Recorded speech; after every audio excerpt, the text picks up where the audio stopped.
Hello, my name is LifeMasterAJ Goldsby, and I wanted to bring you a game today. I'm just finishing up a web page on this game. This was a game that is in the chess games database. It's also the first game in the book 50 Essential Chess Lessons by FM Steve Giddens. I've seen this game many times before, saw it in an older book and older magazines. Without any further ado, we're going to jump into the game. Starts off as in English. White's first move is c4.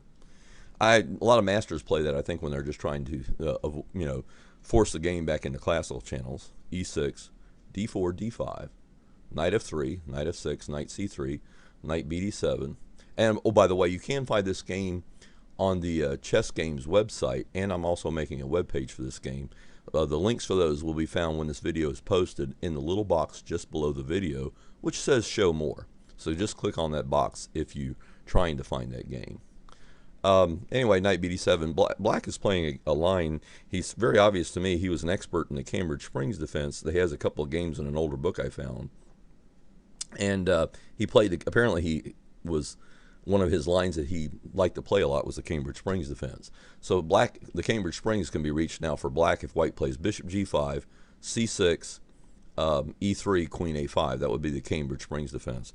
And black apparently was heading for that line, and Averbakh crosses him up. He plays c takes d5, exclam, e takes d5, bishop f4, c6, queen c2, bishop e7, e3, castles, bishop to d3, rook e8, h3, knight f8, and white castles queenside. Now, castling queenside wasn't the only move here.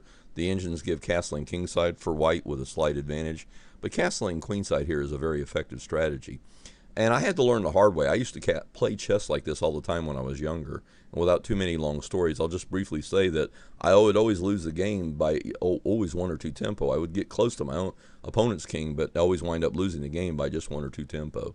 And a master from South Florida, he's dead now, but he told me many years ago, he was at one time over 2,400. He told me, he said, AJ, when you castle on opposite sides, the game becomes a race to mate the enemy king, with victory going to the first side to open a major line to the king. And that's been proven true. No master today would argue with that statement. It's 100% true. That's what happens to chess when you castle on opposite sides.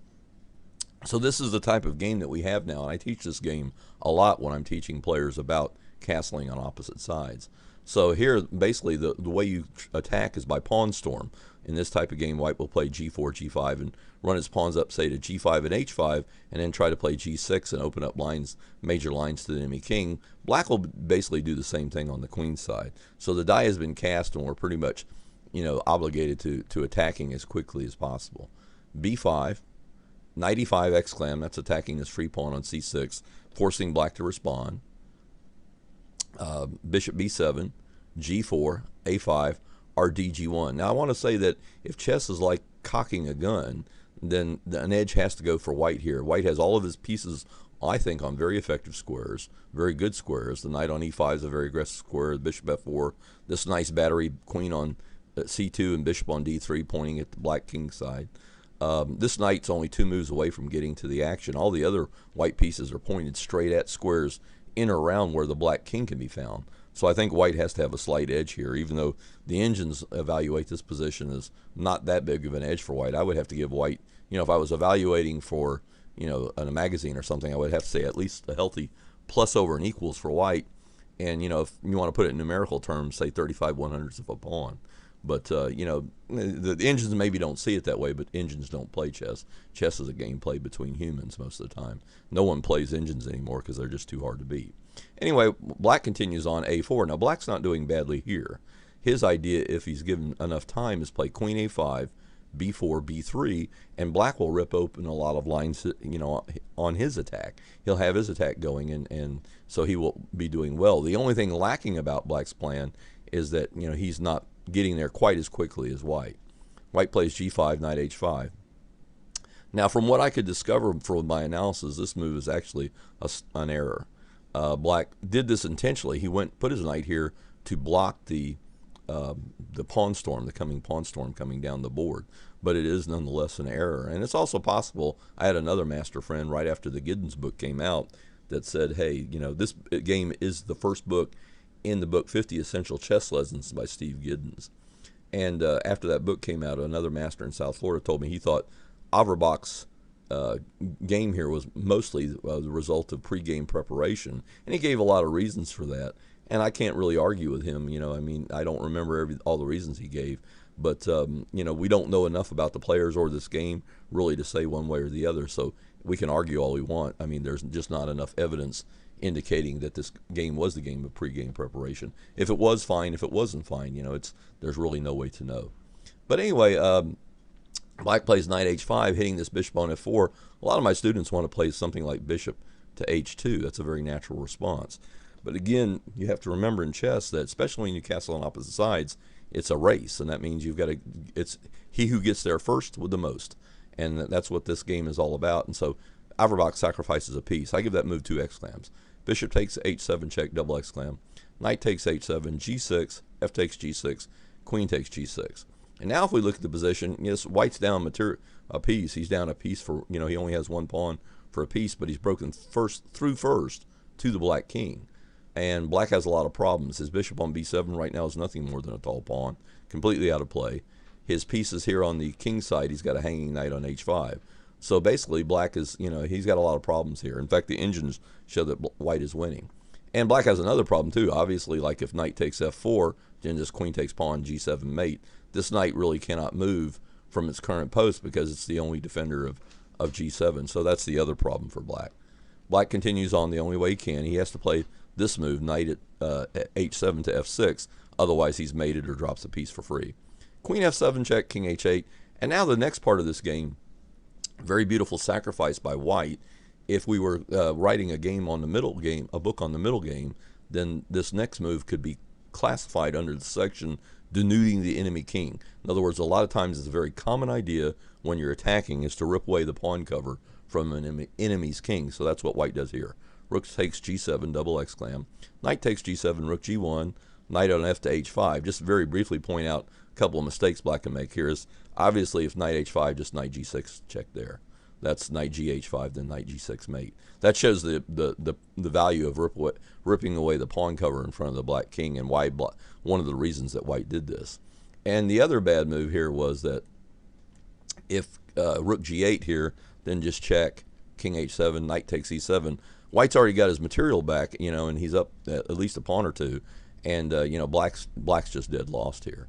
So, if he moves, the knight's threatening, knight takes rook. And if the rook moves, then queen takes knight mate. Black could really resign here, but he winds up. I give a move here, queen d7. I mean, there's not really much else he can play.